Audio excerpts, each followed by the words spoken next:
안녕하세요. 김성겸 목사입니다. 산돌 성경 읽기에 오신 여러분 환영합니다. 오늘은 열왕기상 21장에서 열왕기하 1장 살펴보겠습니다. 열왕기상 21장은 아합 왕이 이스라엘 사람 나봇의 포도원을 탐내서 결국 그를 무고하게 죽이고 땅을 빼앗은 이야기가 기록되어 있습니다. 아합은 처음에 땅을 구매하겠다고 했지만 나봇은 하나님이 가문의 기업으로 주신 땅을 율법을 어기며 이웃만을 위해서 팔 수 없다고 말하죠.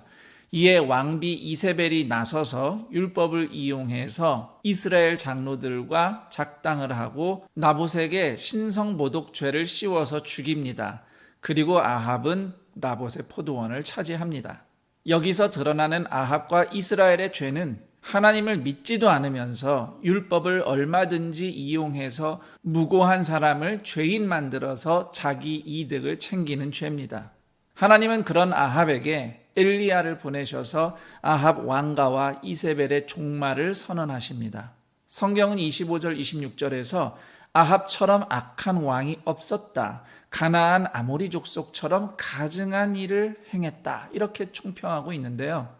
희한하게도 엘리야의 말을 들은 아합 왕이 즉시 베옷을 입고 금식하며 근신합니다. 회개를 한 거죠. 하나님도 그런 아합의 모습이 기가 차시는지 29절에서 엘리야에게 이렇게 물으십니다. 아합이 내 앞에서 겸비함을 네가 보느냐? 그리고 그런 아합보다 더 놀라운 것은 아합이 어떤 사람인지 뻔히 아시면서도 하나님께서 그런 아합의 겸손과 근신을 인정하셨다는 것입니다. 그리고 종말을 잠시 유예시키시는 자비를 베푸십니다. 그 다음 22장에 기록된 아합의 행태를 보면 21장에서 아합의 모습은 그냥 매맞는 게 무서워서 비는 아이처럼 행동한 것 같아요. 그럼에도 자녀에게 또 한 번 속는 셈 치고 용서해 주시며 기회를 주는 부모의 심정으로 하나님은 자비를 베푸십니다.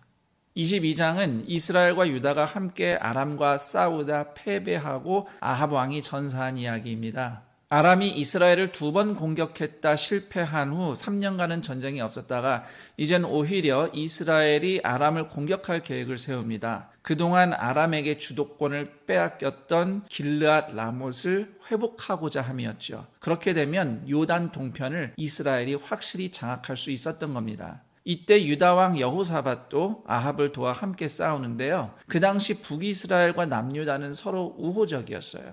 열왕기하 8장을 보면 여호사밧의 아들 여호람이 아합의 딸 아달랴와 결혼을 합니다. 사돈이 됐어요.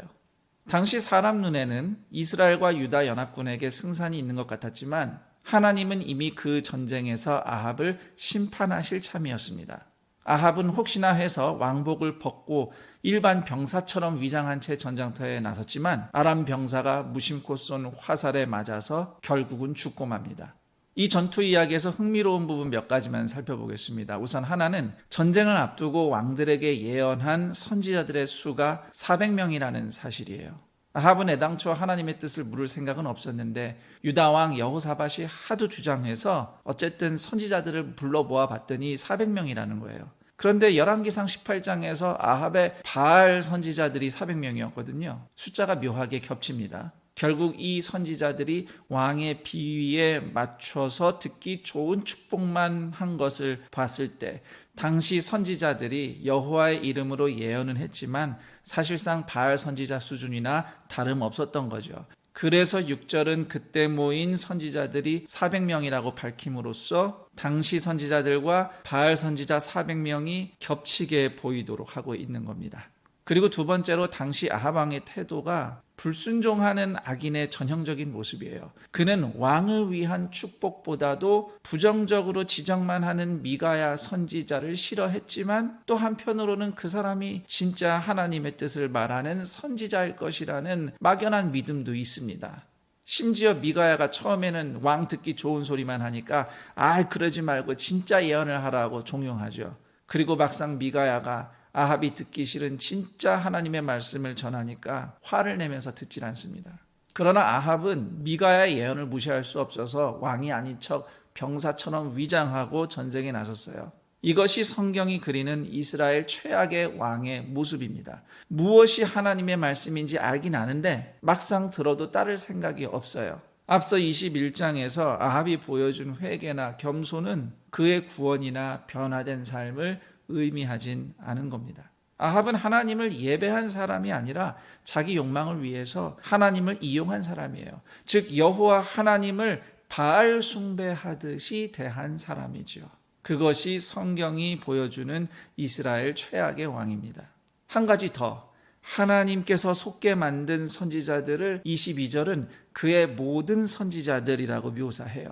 하나님을 위한 선지자들이 아니라 아합 왕의 선지자들, 아합 왕을 위한 선지자들이란 말이죠. 그들은 이미 하나님보다도 왕을 위한 선지자로 자처한 죄가 있기 때문에 그들이 거짓 영에 속은 것은 억울한 일이 아니라 그들이 지어온 죄를 계속 지은 것일 뿐입니다. 동시에 아합 왕뿐만 아니라 왕의 선지자들도 함께 심판하시려는 하나님의 일하심이라고 이해할 수 있습니다.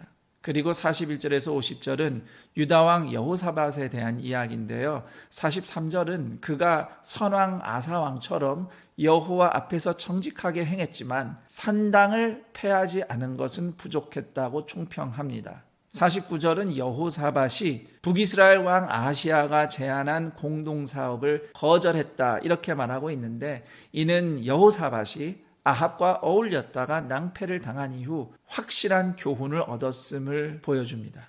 그리고 52절 이하에 아합의 아들 아하시아에 대한 얘기가 소개되는데, 그에 대한 총평은 여로보암의 길을 갔다, 그의 아버지의 온갖 행위를 따라했다입니다. 이제 열왕기하 1장으로 가보겠습니다. 아합 뒤를 이은 아하시아 왕의 죽음 이야기로 열왕기하 1장은 시작됩니다. 아하시아 왕은 난간에서 추락해서 얻은 부상으로 큰 병을 얻었는데, 병을 고쳐보겠다면서 에그론의 신 바알세붑, 그러니까 블레셋의 우상에게 문의해보려고 사신을 에그론으로 보냅니다. 그런 아하시아에게 하나님은 엘리야 선지자를 보내셔서 죽음을 선포하십니다. 그리고 아하시아는 하나님의 말씀대로 죽습니다. 이 이야기에서 한 가지만 좀 말씀드리겠습니다. 엘리야를 잡으러 갔다가 불타 죽은 병사들 이야기가 나와요. 좀 불쌍해 보이거든요. 하지만 그들은 동정의 대상이 아닙니다. 그들은 엘리야를 하나님의 사람이라고 불렀어요.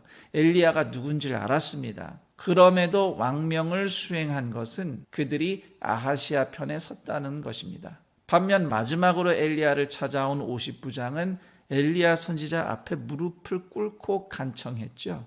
그리고 그 덕에 죽음을 면합니다.